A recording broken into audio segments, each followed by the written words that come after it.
God gave me true rest. I woke up exhausted again. The fatigue was a lead blanket, pressing down on my chest before my feet even hit the floor.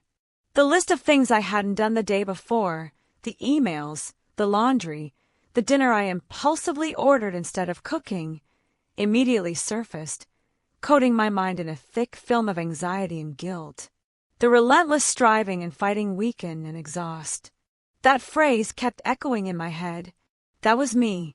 I felt like I was constantly fighting a war against time, against my own weakness, against the impossible weight of expectations.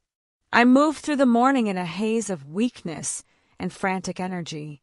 I'd snap at the children for a small mess, the impulsiveness, then instantly feel that familiar stab of guilt. Why couldn't I just manage? Why did every small task feel like a monumental failure? Even a small task becomes huge, and a light burden becomes very heavy. My self-talk was a constant, draining critique. Later, huddled on the sofa with a cup of cold coffee, I opened my devotion. I read the words, and they pierced through the noise in my soul. Come to me, all you who are weary and burdened, and I will give you rest. I was utterly, irrevocably weary. I realized I was trying to earn rest by finishing the never-ending list, but the list was only growing heavier because I was carrying it all on my own. There is no escape from this condition if we try to do the work on our own. In that moment, a flicker of faith ignited.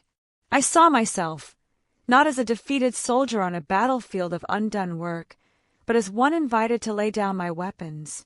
Resting is not defeat. It is God's way for us to hear His voice saying that the work is done, the battle has been won. I closed my eyes and whispered, Lord, I can't do this. I'm giving you the burden of my tiredness, my anxiety, and my impossible lists. I picture myself lifting the lead blanket of my striving and placing it in His strong hands. I claim the truth that the Lord will fight for you, and you need only to be still. The peace wasn't a rush of adrenaline, it was a quiet, deep conviction. The laundry was still on the floor, the emails still needed answers, but the guilt was gone. The fear was lifted. It was no longer my crushing burden, but a manageable task carried by an easy yoke. I didn't feel the sudden strength to conquer everything, but I felt the deep, steady strength of my God. He was not abandoning me, He was upholding me. I took a deep breath, and for the first time in months, I started my day, not from exhaustion, but from a place of rest. I was free to do what I could, upheld by His righteous right hand.